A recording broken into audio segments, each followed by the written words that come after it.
I hope everyone had a nice break, and welcome back to the end of the world. So as you know, World War III has started. The United States and Israel have started to attack Iran. And we are now in the fourth day of this war.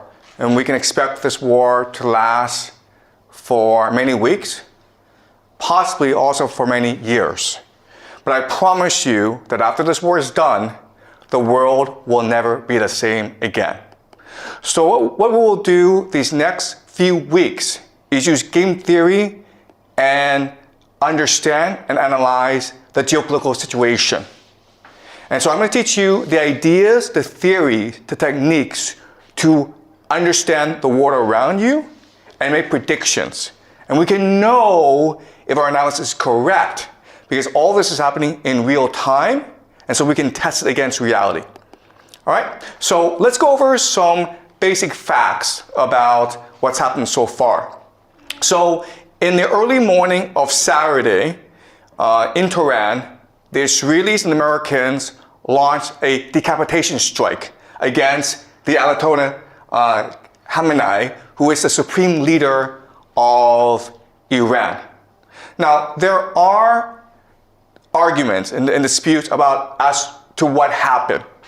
The Americans and Israelis said that they had real intelligence about where the leader was, and so they sent airplanes to just bomb the crap out of the place. They also had a spy who was able to record the body of the dead Ayatollah, and then this was announced.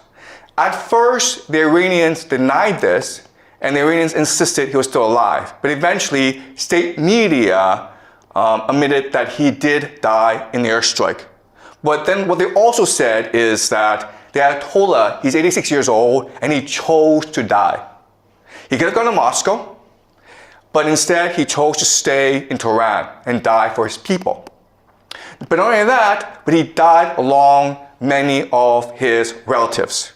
He died along with his daughter, his son-in-law, his grandchildren. So many of the family died in this assault. Also, there's been reporting that he had prostate cancer. Okay, so he was going to die fairly soon as well. So what you need to understand first about the war is that even though the Americans and the Israelis claim great success in decapitating the leadership of the Iranians, from the Iranian perspective, this is a martyrdom, okay? And so the religion of the Iranians is called Shia Muslim. And this is different from Sunni Muslim. So Sunnis are the majority. They're about 9% of all Muslims in the world. The Shia have always been the minority. And as such, they've always been persecuted.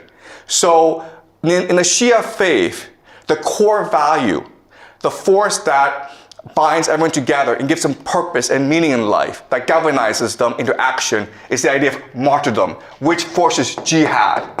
To sacrifice yourself for your religion, sacrifice yourself for the common good. So think of the death of Khamenei as a sacrifice, a self-sacrifice, in order to motivate the Iranians in this war, okay? So that's the first thing you need to understand. That for the Iranians, this is not a geopolitical war. This is not an economic war. This is not a war of resistance. This is a jihad. Okay? It's a war against the great Satan to avenge their leader. They will fight to the death. All right? That's number one. Number two is this.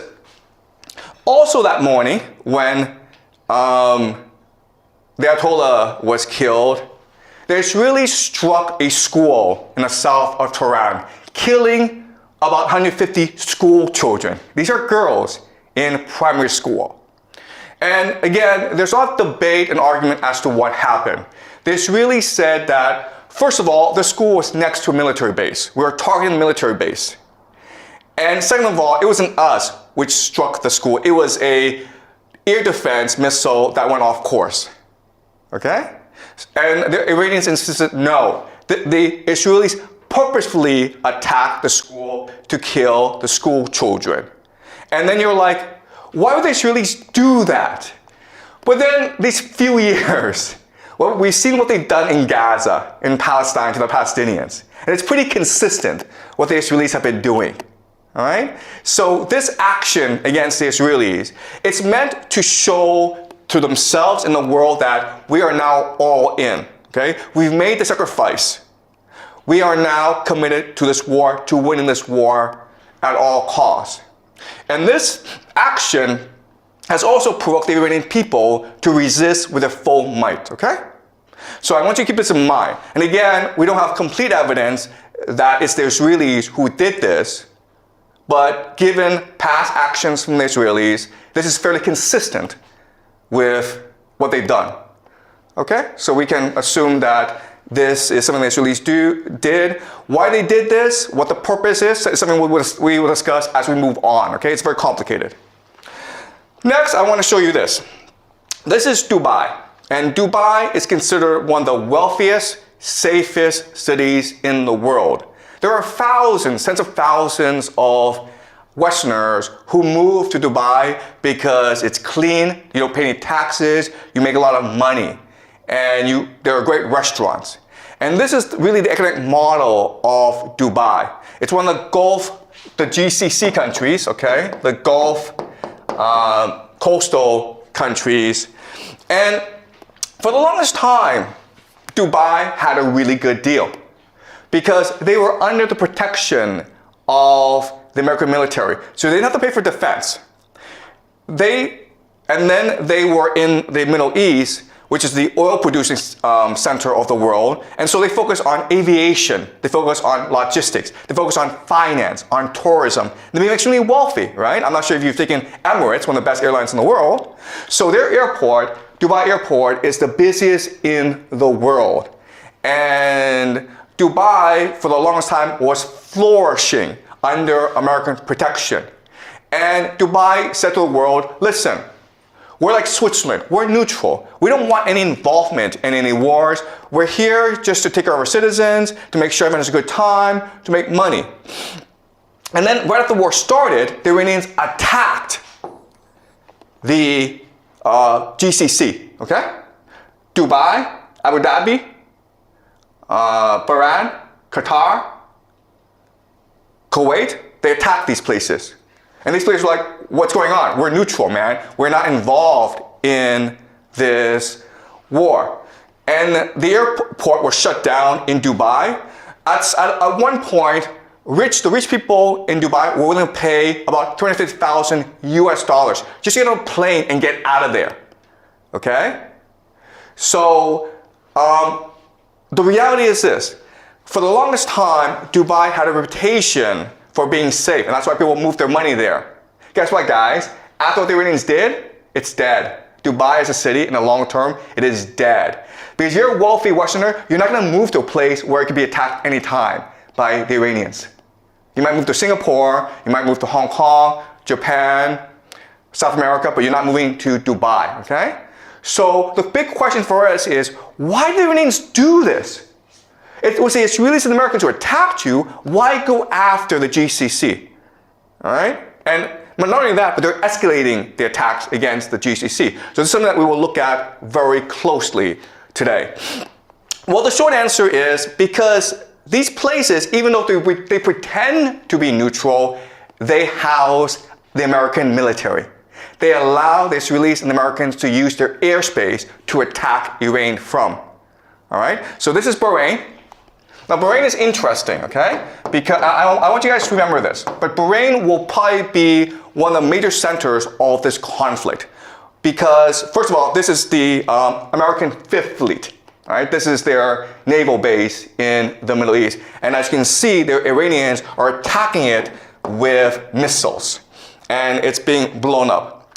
Bahrain is interesting because it has about 50% or even more, okay, Shia, which is the religion of the Iranians. But the people in charge are the Sunnis. And so what makes this strike really important from our perspective is, first of all, not only are the Iranians attacking US military assets, not only are they destroying the economies of the GCC, but they're also trying to ignite a religious war, right? Because you're Shia, you're loyal to the Ayatollah. And if he's dead, then you must, as a religious obligation, now commit jihad against your enemies. And it's no different in other religions where, listen, if you want to kill the Pope, the Catholics would be really angry at you and they would want to kill you, right?